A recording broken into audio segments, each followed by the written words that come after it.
2/3 of Americans claim Social Security before their full retirement age. 2 out of 3. The financial media treats this like a collective failure of planning. Like millions of people are making the same mistake over and over again because they just don't understand how the math works. But here's what nobody in finance wants to admit. Sometimes filing at 62 isn't a mistake at all. Sometimes it's the smartest thing you can do. The conventional wisdom is simple. Wait as long as possible. Delay until 70.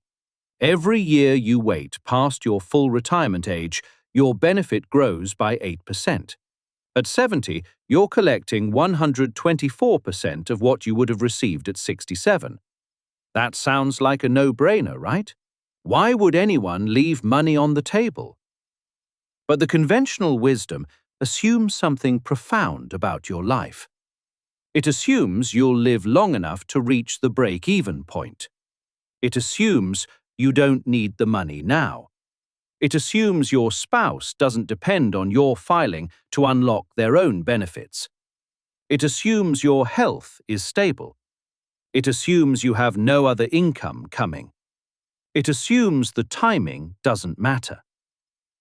For some people, those assumptions hold. For others, they're completely wrong. I'm going to give you 7 legitimate reasons why filing for Social Security at 62 might actually be the right move for your situation. These aren't excuses. They're not rationalizations for impatience.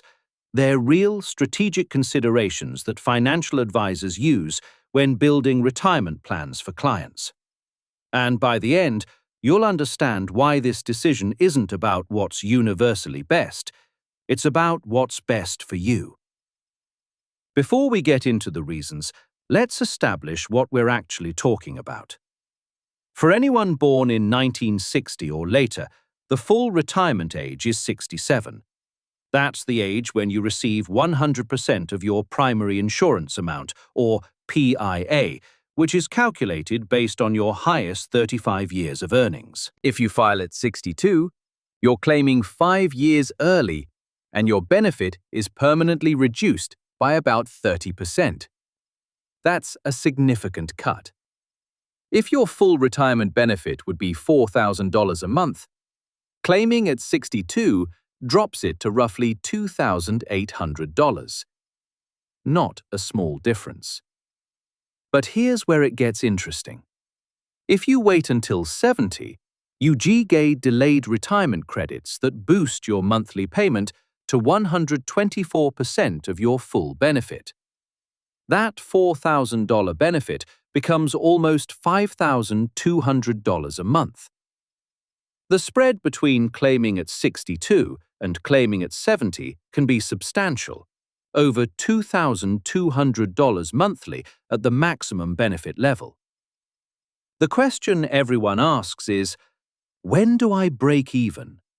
When does the person who waited actually come out GDK of the person who claimed early and collected smaller checks for longer? The break-even math shows that if you compare claiming at 62 versus 67, you break even around age 78. If you compare 62 versus 70, the break-even point is around age 80 to 81. And comparing 67 to 70, you're looking at approximately age 82. Here's GDK numbers mean. If you claim at 62 and live past 80, you would have received more total money by waiting. But if GDK claim at 62 and pass away at 76, you come out ahead by tens of thousands of GDK. The Social Security Administration designed the system so that people who live GDK cents total expectancy receive roughly the claimed. Monthly payment levels are calibrated so that early claimers and late claimers theoretically collect the same lifetime amount if they die at the expected age. The difference is just how those dollars are distributed over time. Now let's get into the 7 GDK reasons why claiming early might make sense, and spousal benefits. This is one of the most overlooked strategic considerations, and it catches a lot of people off guard.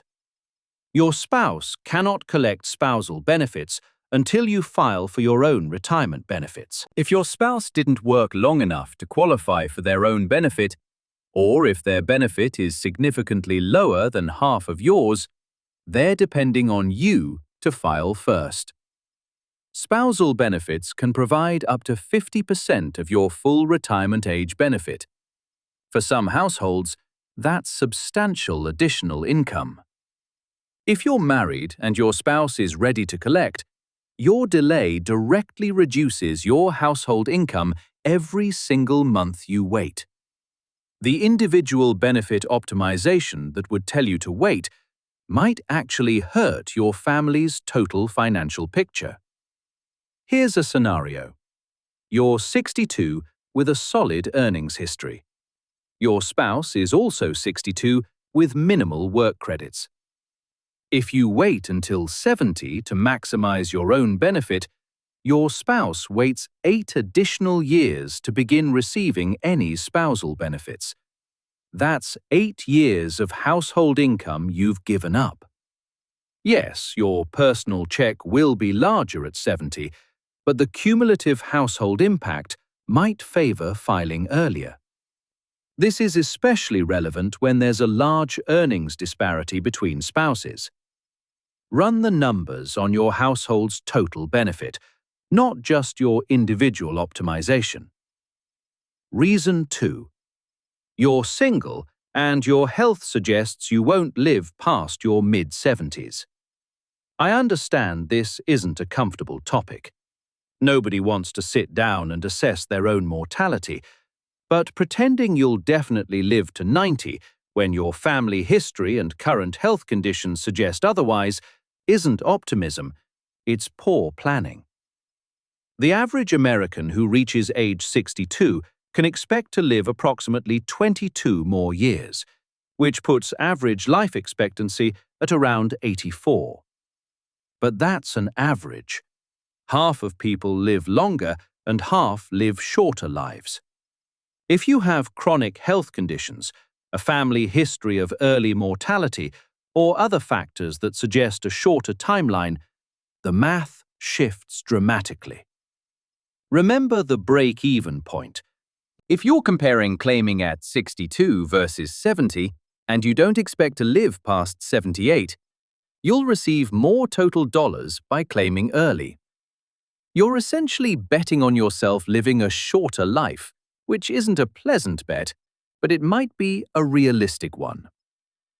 Earning early in this scenario ensures that you maximize what you receive during your lifetime. The higher monthly benefit you'd get by waiting to 70 is worthless if you don't live long enough to enjoy it. Social Security is supposed to be insurance for your retirement. If your retirement will likely be shorter, the insurance should pay out sooner. Reason 3. Your spouse has a shorter life expectancy and you'll ultimately receive a larger survivor benefit. This is a sophisticated strategy that doesn't get discussed enough. When one spouse dies, the surviving spouse can switch to the deceased spouse's benefit if it's higher. It's called a survivor benefit, and it's based on what the deceased spouse was receiving at death. Here's how the strategy works. Let's say you have health conditions, but your spouse has a higher lifetime earning record and is expected to live longer. You file for your own benefits at 62, collecting those payments while you're both alive. When you pass away, your spouse switches to their own benefit, which should be larger than your survivor benefit would have been anyway.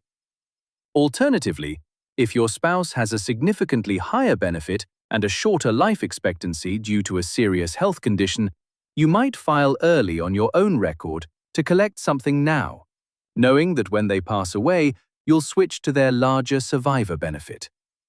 You get income from both records over time, rather than optimizing just one.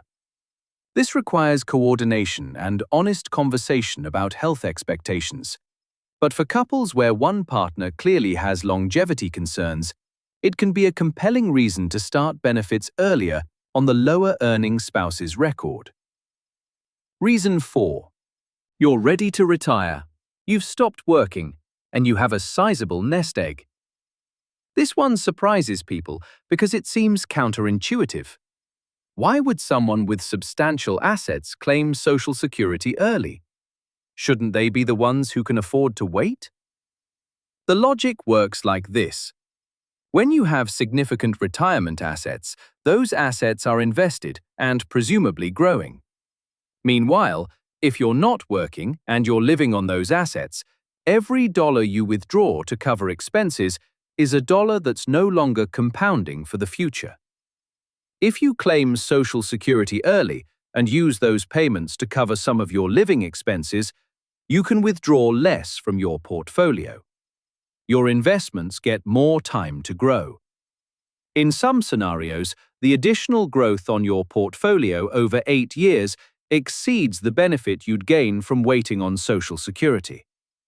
This strategy also reduces what financial planners call sequence of returns risk. If the market drops significantly early in your retirement while you're withdrawing heavily from your portfolio, the damage can be permanent. Having Social Security income as a baseline reduces how much you need to pull from investments during volatile periods. It's not right for everyone. The math depends on your portfolio size, expected returns, expected longevity, and tax situation. But for some people with substantial assets who have truly stopped working, claiming working early and letting their investments ride is actually the better financial outcome. Reason 5. You're not working, you don't urgently need the income, but you're an experienced investor who wants to put those payments to work. This is related to reason 4, but slightly different. Some people claim early specifically because they want to invest the Social Security payments themselves. The logic is straightforward. If you claim at 62 instead of 70, you receive 8 additional years of payments. Yes, each payment is smaller, but you can invest those payments into the market. If your returns exceed approximately 7 to 8% annually, and you live long enough, the invested early payments can outperform the larger delayed payments. This is a more aggressive strategy, and it carries risk. Markets don't return 8% every year. Some years they lose 20%. If you invest your early Social Security payments and the market tanks, you've made a bad trade. You gave up guaranteed larger payments for speculative returns that didn't materialize. But for experienced investors who understand the risks, who have a solid investment track record, and who don't need the Social Security income for day-to-day expenses anyway, this can be a legitimate approach. You're essentially betting that you can generate better returns than the guaranteed 8% per year that waiting would provide. For some people, that's a bet worth making. Reason 6. You have a future source of guaranteed lifetime income coming, like a pension or deferred income annuity. If you know that in a few years you'll have another reliable income stream that covers your expenses, you can think about Social Security differently. Let's say you're 62, you've stopped working, but you have a pension that kicks in at 65. Or you purchased a deferred income annuity years ago that starts paying at 67. In either case, your later years already have a stable income floor. You don't need to maximize Social Security to create that floor because you've already built it. In this scenario, claiming Social Security early gives you income for the gap years. The money you collect from 62 to 65 or 67 bridges you until your other guaranteed income begins. Once that pension or annuity starts, your combined income exceeds what you need, and Social Security becomes supplemental rather than foundational. The key question is whether you have enough saved to bridge the gap yourself. If you can easily cover 3 to 5 years of expenses from savings while waiting, maybe waiting still makes sense. But if claiming early smooths your income trajectory without requiring significant drawdowns, it can be a solid strategy. Reason 7. You simply can't work past 62 and you need the money. Sometimes life doesn't follow the plan.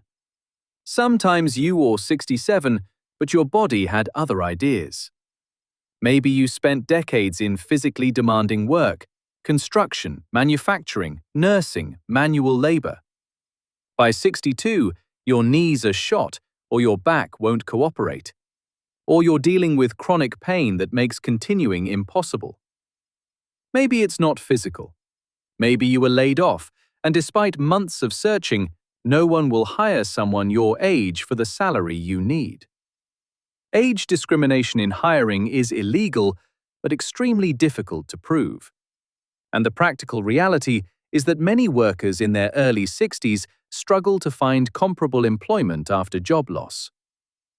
Whatever the reason, if you can't work and you don't have enough saved to cover your expenses while you wait, Social Security is there for exactly this purpose.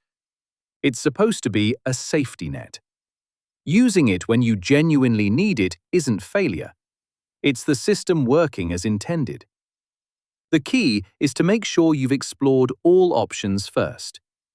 Can you do different work from home? Can you transition to something less physically demanding? Can you draw from savings for a year or two while continuing to look for options? If you've genuinely exhausted the alternatives, then claiming early is the right move. Don't let perfect be the enemy of good. Don't let financial shame prevent you from using a benefit you've paid into for decades. Now, let me tell you the situations where you should absolutely not file at 62. If you're still working with substantial earned income, filing early is usually a mistake. The Social Security earnings limit in 2026 is $24,480. If you earn more than that while collecting benefits before full retirement age, Social Security withholds $1 for every $2 you earn above the limit. You're taking a permanent 30% reduction in your benefit and then having payments withheld anyway because you're earning too much. It creates chaos, reduces your benefit permanently, and makes no financial sense.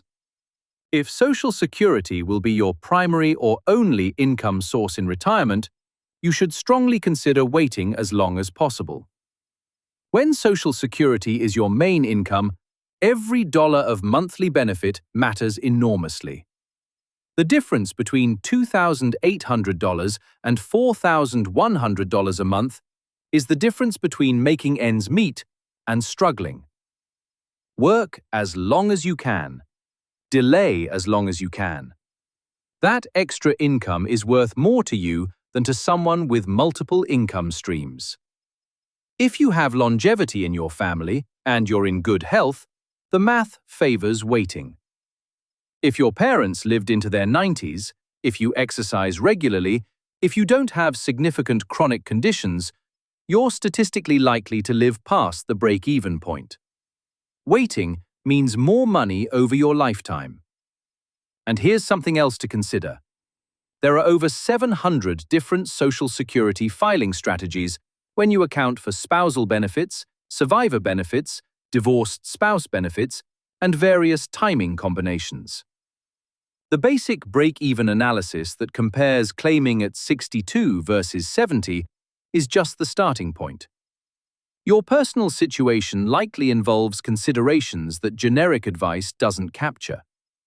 The Social Security Administration actually removed the break-even calculator from their website years ago because too many people were making poor decisions based on it.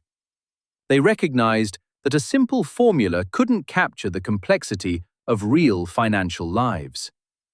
So, what should you actually do?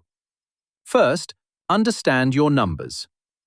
Log into your Social Security account and look at your benefit estimates at 62, 67, and 70. Know the actual dollar amounts you're working with.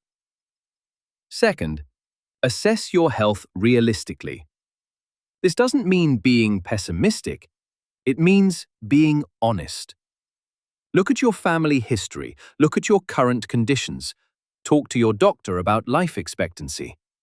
Use that information in your planning. Third, consider your household, not just yourself. If you're married, optimize for total household benefit, not individual benefit. Sometimes the higher earner should delay while the lower earner claims early. Sometimes the opposite is true. It depends on ages, earnings histories, and health expectations for both spouses. Fourth, think about your other income sources. What will your retirement income look like? Do you have a pension? Do you have significant retirement savings? Is Social Security a complement to other income or the foundation of it? Your answer shapes the right filing strategy. Fifth, if the decision feels overwhelming, consider working with a fee-only financial planner who can run detailed analyses on your specific situation. A few $100s for professional advice can be worth tens of thousands in lifetime benefits if it leads you to the right decision. The average retirement age in America is 62, not 67, not 70, 62. 2/3 of people claim before full retirement age. Some of those people are making mistakes, but many of them are making the right choice for their circumstances. Social Security is personal. The decision to claim is personal. Don't let anyone make you feel foolish for considering early filing. And don't let anyone pressure you into waiting when it doesn't fit your life. The best financial decisions aren't the ones that look good on a spreadsheet. They're the ones that account for who you actually are, how long you'll actually live, and what you actually need. This isn't financial advice. Consult with a professional who understands your specific situation. But whatever you decide, decide with information, not fear. And know that sometimes claiming at 62 isn't giving up. It's taking control.